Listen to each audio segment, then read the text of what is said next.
हाय। सो आज हम लोग बात करने जा रहे हैं क्या क्या बेसिक डिटेल्स रिक्वायर है at the time of form form filling में। और इसके बाद हम लोग पहले ये देख लेते हैं कि इसके पहले जो दो लेक्चर हम लोग ने एडवांस ऑथराइजेशन के बारे में देखा है, तो उसमें हम लोग ने क्या पढ़ा था। तो सबसे पहला जो लेक्चर है अपना, उसमें हम लोग ने देखा था कि एडवांस ऑथराइजेशन का बैकग्राउंड क्या है।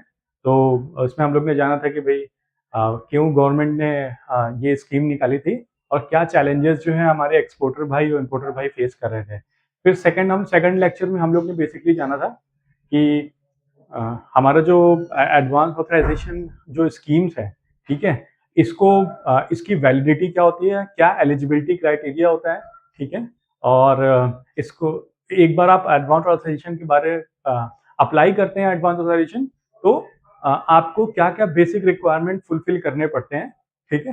तो वो कुछ टाइम लाइन देखा था हम लोग ने कि उस टाइम लाइन में हम लोग को लाइक जैसे एक्सपोर्टर्स हैं, तो ठीक है, उसको आपको 18th मंथ में आपको उसको री एक्सपोर्ट करना पड़ता है, ये देखा था हमने ऐसा। और भी सारी वैलिडिटी देखी थी कि एक्सपोर्ट अप्लीकेशन वैलिडिटी क्या होती है, इसको अप्लाई करने की कॉस्टिंग क्या होती है।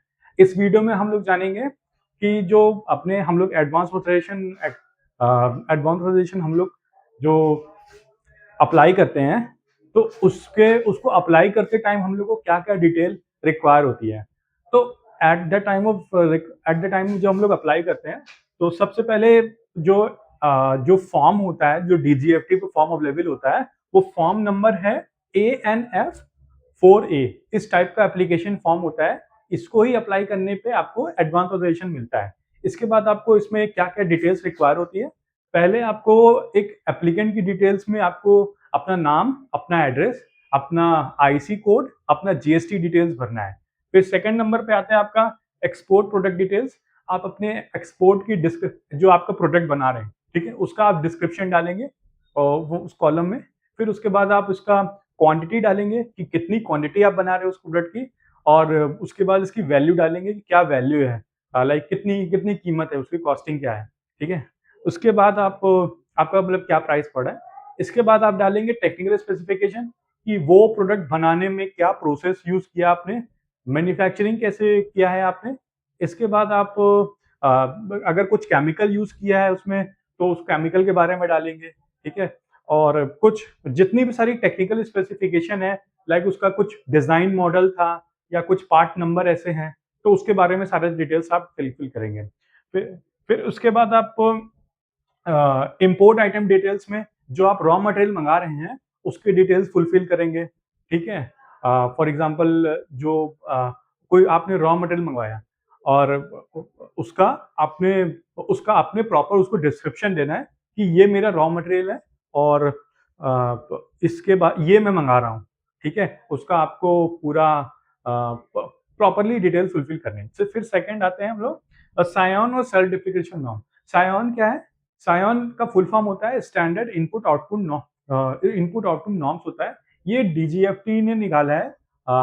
ये एक इजीनेस प्रोवाइड करने के लिए जो हमारे एक्सपोर्टर भाई हैं, इम्पोर्टर भाई हैं, उनको, और एक जो वेस्टेज ना हो, जो हम लोग प्रोडक्ट बनाते हैं उसमें कम से कम वेस्टेज हो, उसको उसको केटर करने के लिए ये नॉर्म्स निकाला है। और कुछ ऐसे मटेरियल हैं जो आप इंपोर्ट नहीं कर सकते, वो भी आप इंपोर्ट करना चाहते हैं, तो ये नॉर्म्स निकाला है। तो उसमें बेसिकली नॉर्म्स में क्या होता है, फॉर एग्जांपल हम लोग एक हॉकी स्टिक बना रहे हैं, तो हॉकी स्टिक बनाने के लिए उसमें कुछ क्या क्या कंपोनेंट्स होते हैं। एक स्टिक होती है, उसके बाद उसमें ग्लव्स होता है, उसके बाद उसमें एक कोटिंग होती है, और एक फिनिश प्रोडक्ट। तो अब मान लीजिए हम लोग को जो ग्लव्स, जो उसमें एक पकड़ने के लिए जहाँ पे ग्रिप बनी होती है, ग्रिप, तो वो ग्रिप हम लोग बाहर से इंपोर्ट कर रहे हैं, वो कुछ ऐसे मटेरियल की लाइक पीयू मटेरियल की, तो वो हम लोग बाहर से इंपोर्ट कर रहे हैं।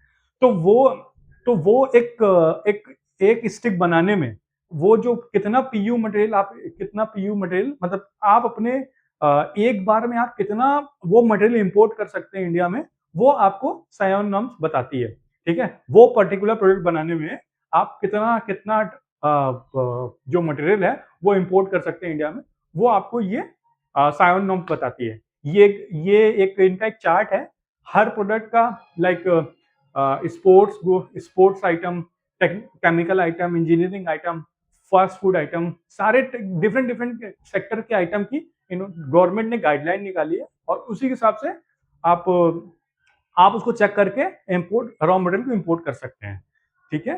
फिर उसके बाद आप मैन्युफैक्चरिंग डिटेल्स डालेंगे कि आप क्या मतलब कहाँ के आप मर्चेंट एक्सपोर्टर हैं, क्या आपकी मैन्युफैक्चरिंग यूनिट है, मैन्युफैक्चरिंग यूनिट की एड्रेस क्या है, ये सारी डिटेल्स आप फुलफिल करेंगे।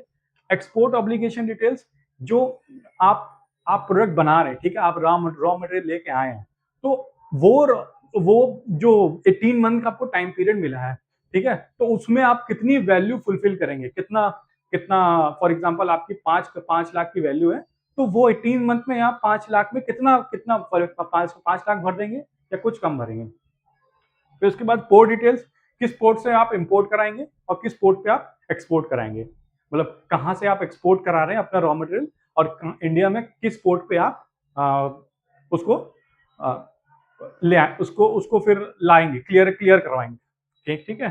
फिर उसके बाद सपोर्टिंग डॉक्यूमेंट्स कुछ लगते हैं, लाइक आपका जीएसटी हो गया या आपका आईसी हो गया, आपका कुछ अगर ऐसे कुछ एडिशनल डॉक्यूमेंट मांगते हैं तो वो आपको लगेंगे ही लगेंगे। तो ये हम लोग ने आज के लेक्चर में ये हम लोग ने जाना कि एडवांस ऑथराइजेशन में क्या क्या डिटेल्स रिक्वायर होती हैं, और नेक्स्ट लेक्चर में हम लोग इसके आगे फाइनल बात करेंगे। वो फाइनल लेक्चर रहेगा एडवांस ऑथराइजेशन का, उसमें हम लोग देखेंगे कि क्या कितने किस किस वेरिएंट के होते हैं, ठीक है, क्या क्या रिडम्पशन होता है, और मतलब क्या, जैसे मान लीजिए आपको एडवांस ऑथराइजेशन बंद करवाना है, ठीक है, तो वो कैसे बंद करवाएंगे, आपको एडवांस ऑथराइजेशन आपको या ट्रांसफरेबल एडवांस ऑथराइजेशन करवाना है तो वो कैसे करवाएंगे, तो वो सारी डिटेल्स हम लोग उस लेक्चर में जानेंगे, और उसको उसको फाइनल लेक्चर बनाएंगे, क्योंकि ऑलरेडी हम लोग की 3 वीडियो हो चुकी है, तो उस पर चौथी वीडियो हम लोग बन करके